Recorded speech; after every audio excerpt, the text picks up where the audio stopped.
investors. Welcome to Stocks to Watch. I'm Ashley Berry, and today we want to bring investors directly to companies, leaders, and opportunities shaping the future of global markets. We're featuring Allied Critical Metals, and this interview is disseminated on behalf of Allied Critical Metals, which is trading on the Canadian Securities Exchange under ACM, the OTCQB in the United States as ACMIF, and in Frankfurt as 0VJ0. Joining us today is General Spider Marks, Director of Allied Critical Metals.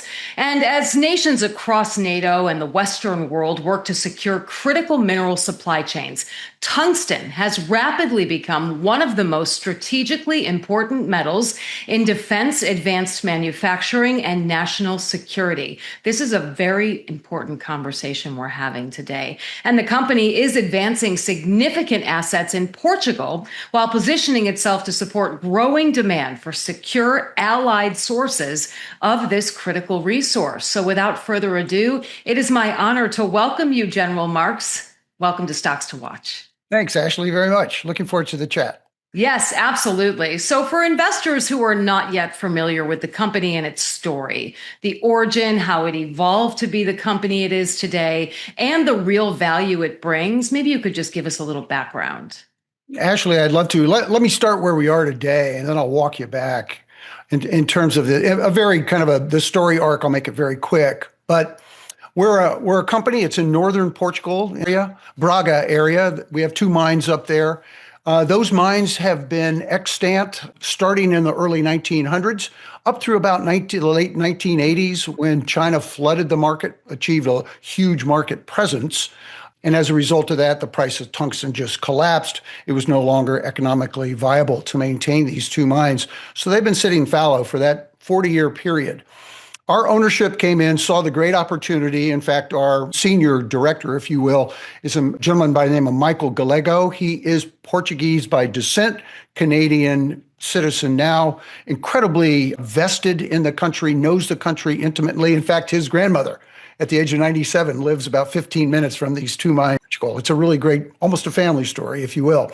So he got involved immediately, has had a very incredible track record in business, and then linked up with his partner, Roy Bonnell, who has been in the precious metal space, in the metal space, in the mining space in Canada for many, many years. So this synergy is quite well perfected. They work well together. It's a good combination of skill sets, and the DNA, I think, is bespoke. Mm-hmm. So where we are now is we have a team on board in northern Portugal, a handful of geologists, PhDs, locals. So they're in the mining space, and the culture of mining is aligned with the culture of Portugal. So we have no social challenges with what we're trying to achieve. And also, when you look at tungsten is in the top 10, if you will. If you were to go to Google right now, you would and say, Google NATO top 10 critical metals. Tungsten is right there in the middle. So when then you look at tungsten, you understand its value in terms of NATO requirements, defense requirements, as well as a very broad commercial application. You realize that tungsten has tremendous application. It had some economic challenges, obviously, in Portugal. It had gone to ground over the course of 4 decades, but it has rocketed since last year, primarily because of what we have seen, not just as a result of our operations, U.S. and Israeli operations in Iran, but over the course, if you were to look at the contours of this, starting with COVID, challenges with supply chain vulnerability, challenges routinely with China, competition, trying to determine how we collaborate with China. China just last year cut the United States off from its tungsten supply. Also, bear in mind, China owns about 90% of the tungsten supply chain, both in terms of domestic capability and refining capability. So they are the behemoth in the space. Yet they're vulnerable because over the course of those 4 decades, they've been using that tungsten that they have access to. They are beginning to dry up at the same time that our capability in Portugal is beginning to expand. And if we could get into the details of the digs to date, we would find that what those mines have in northern Portugal are quite phenomenal. The quality is very high, the grade is very high, the percentage of delivery is going to exceed expectations. So I think we're in a very, very good space. Yeah, and I really appreciate the fact that you bring up NATO and talking about, the importance of tungsten's gone from sort of a niche industrial metal to this, security conversation. I always like to say behind every great leader is a fantastic team. You're talking about, the years and decades of experience and knowledge, but I'd like to talk about you being a general in the United States at this incredible company. I think that's important for investors to understand a little bit about your background.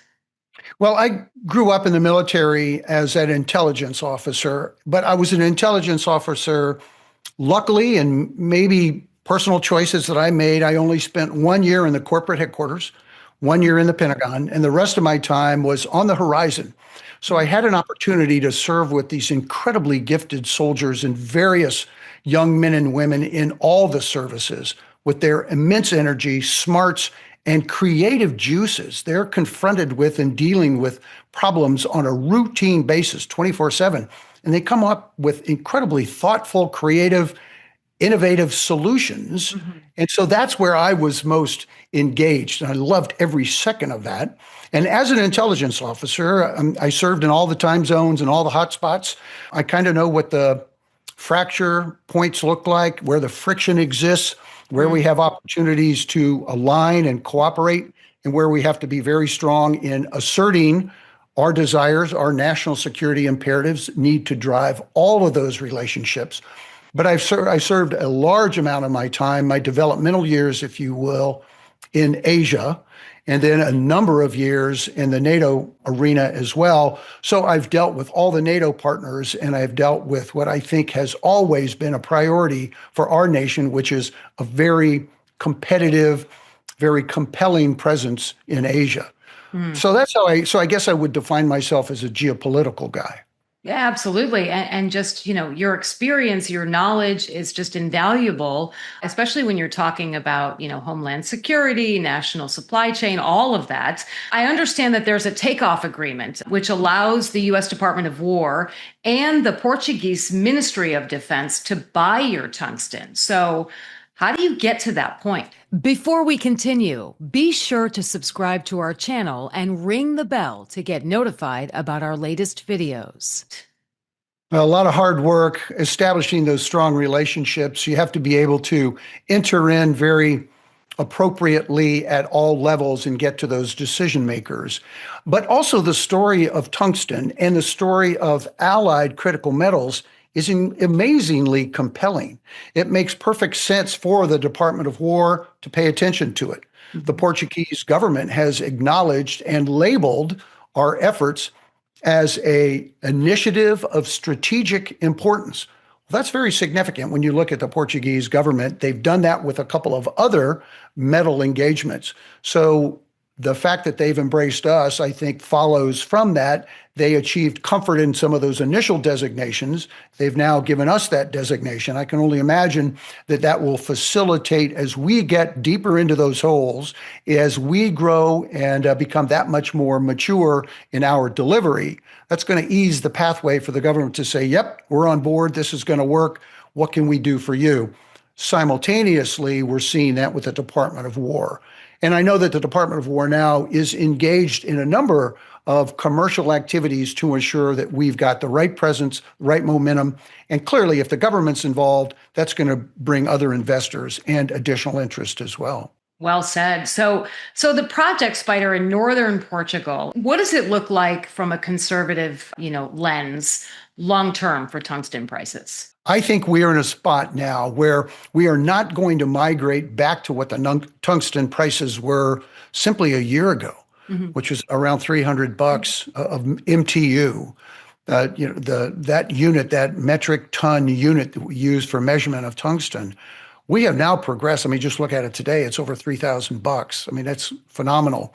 As a result of all of these factors over the course, as I've described, of maybe 5 to 6 years. And certainly the increased presence of military solutions to problems geopolitically, we saw that we're seeing that in Ukraine and NATO's engagement in Ukraine, US engagement in Ukraine.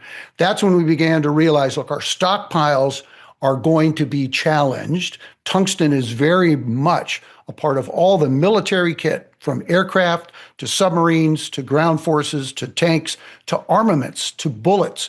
Everything that you can imagine, just kind of take an 8.5 by 11 sheet of paper and list everything that you might think is going to be in a military formation. It has elements of tungsten. So I describe tungsten as kind of the center of gravity of our ability to equip and man the force. It's absolutely that critical. It's not in huge volumes. I mean, for example, on the commercial side, BMW realized that they cannot complete their EVs without tungsten. They've now gone out and got a floor price for their tungsten, and it only requires 2 kilograms. I mean, that's infinitesimally small, but a BMW that's not complete is a BMW that's not complete, and you need the tungsten. And so those are the kind of examples. And the same thing in the military. You're not going to be able to have the level of protection, armor piercing capabilities, the massive ordnance penetrators that dug into the ground in Iran and went after those nuclear facilities deeply buried in the ground, had a significant amount of tungsten in order to do that. Tungsten is the hardest element on the periodic table, has the highest melt point, and is the densest. So it's used in the commercial, for example, very importantly, in the lining of nuclear reactors. You got to have tungsten. So across the board, the application is crystal clear in terms of why we need to focus in on it. So I don't see any return to prices that might have approached what it looked like a year ago. I think an arc. I don't know that it's going to stabilize, because based on the requirements that we have and the fact that it's fair to say we've depleted the stockpiles that are necessary to execute these kinds of military operations. They have to be replenished. All of that information is classified. I do not know what that looks like, but it doesn't take much to understand that we've obviously drained those supplies. I couldn't qualify it as to whether it's at a dangerous level or if it's moderately challenged right now, but it needs to be addressed. All the combatant commanders, what we see in Iran right now, that's the Central Command. In Europe, it's the European Command, Southern Command for the Western Hemisphere. You've got the Indo-Pac Command for the Pacific area. All of those combatant commanders draw on the same stockpiles in order to meet their obligations and readiness postures. That's been challenged. Everybody draws on the same bucket. That has to be replenished. So I don't see any return or any challenge to the price. I like that you mentioned readiness, because really, I mean, not to pull another quote from a book, but the readiness is all, right? And so the work that you're doing is so paramount right now, I would say. I understand that you're actually going to the site. Kind of a two-part question here in the coming weeks. Maybe you could give us a little teaser as far as what it is you're planning on doing there, maybe the agenda, and then also the pilot production. And this is for Vila Verde. If you could explain what that is, and it's targeted for Q4 of this year, how does that change the trajectory, I would say, of the company? Well, actually, let me answer that last question first, that it accelerates and validates what we've been able to do today. We're taking tremendous core samplings. The results are phenomenal. It's really quite amazing without getting into all the details. It's really, it's empowering to know that the effort that's been taking place through this great entrepreneurial effort that I am blessed to be a part of, that our leadership has just had a vision to go make this happen. So initial results are very, very positive. The pilot plant in Vila Verde will give us an accelerated charge in terms of going to the market saying, yes, what we've shown you in these initial, what I would describe maybe inartfully as the R&D stage of what we're doing, this will give us an opportunity to lay it in front of the market and say, yep, it's real. Now we're going to use that pilot to figure out how we need to adjust and fine tune. And then we migrate over to the Vila mine, which is the larger of the two. Mm-hmm. And both of those give us every indication that they're going to be very productive, rich engagements in terms of the tungsten that we can pull out of that. So I've been to the sites before. It's absolutely phenomenal. The good thing about these sites is in Portugal, the infrastructure is bespoke. You go to Lisbon, you go to Porto. Porto is the largest and most western port in Europe. So the supply chains to the United States are very, very short, very guaranteed, predictable in terms of their security. And then you go from Porto up to Braga in the northeast portion of Portugal. And those are 4-lane highways. This is modern. It's not like we're digging into and we're riding on corduroy roads and we have to blast our way in. This exists, has been extant for years, and is modern. So the infrastructure is there. We're power off a hydroelectric plant. We're five kilometers from that, and that draws or delivers about 60% of the power that Portugal uses right now. So the power is available, the access is available, and what we've achieved so far is indications, strong indications, and no hiccups in this in terms of the delivery of the grade and purity of this tungsten. Yeah, it certainly sounds like the proximity. And as you mentioned, the infrastructure makes it much easier to navigate. So for investors, what other catalysts should they be paying attention to with allied critical metals? And why are those catalysts, would you say, key inflection points right now? Yeah, great question. I would say there are two. One is we are providing results and updates in terms of our digs all the time. And the quality results that are coming back all the time. So this is routine communications with the market that says, I think, a sustained effort of we're moving in the right direction. And then the other thing is pay attention to this. If it's fair to say we've got a memorandum of understanding today with the Iranians in terms of our posture, their requirements, our obligations in this conflict that we've been a part of.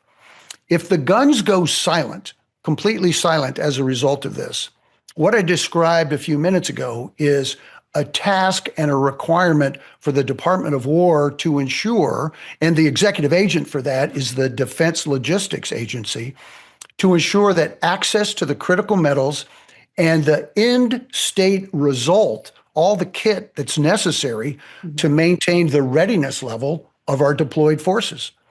Those are the two things. We're going to continue to deliver results and tell you about them. And then one of the things you're probably not going to think about is the Department of War is going to continue to beaver away to ensure that we can have access and we can meet our obligations. That's going to be below the horizon. Nobody's going to see that. But you need to understand that that is taking place because the Department of War holds itself to a readiness level that is 24/7. Every day, multiple times a day, data is inputted to say, I can meet my obligations. This is where my weak points are. This is what I'm doing to address those. That happens routinely. And a very consistent message has been, we're running low on some of our stockpiles. We've got to address that. That will take place. Incredibly important work happening behind the scenes. General Marks, thank you so much for joining us, sharing your incredibly interesting perspective on allied critical metals. Now, for investors, this is a company operating at the intersection of critical minerals, as you heard, national security, global supply chain resilience. Those really are three themes that continue to attract significant attention from governments, industry leaders, capital markets alike. To learn more about allied critical metals, visit alliedcritical.com. And for those interested in following the company's progress, again, they trade under the Canadian Securities Exchange as ACM, the OTCQB right here in the United States as ACMIF, and in Frankfurt as 0VJ0. Thank you all so much for joining us here for another edition of Stocks to Watch. I'm Ashley Berry, and General Marks, thank you again for your time. Thank you, Ashley.